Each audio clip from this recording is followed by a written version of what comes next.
Sa mga Pinoy, tingnan nyo itong mga puno na to. Ang tataba ng ang taba ng puno niya yun. Dahil ganyan siya, guys.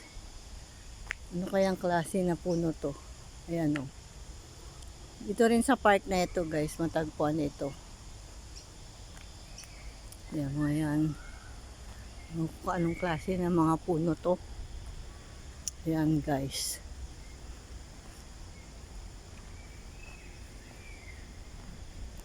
Ayan. Ito yan. Tapos ito, guys, oh, ang ganda ng mga anong klase kayang bulaklak to, mga Kapinoy? Parang ibon. Ayan, oh. Para siyang ibon. Ayan, oh. Ang ganda. Ang dami ng bulaklak, guys. Ayan. Yan yung park. Ang luwag ng park na to. Doon yung parking. Yan. Yan. Tapos yun na nga yung mga puno.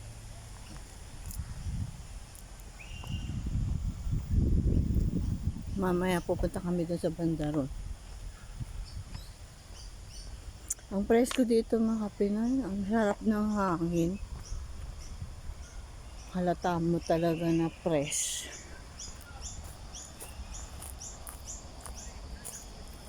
Yan yung mag-anak, guys. Mamaya pupunta kami doon sa Bandaron.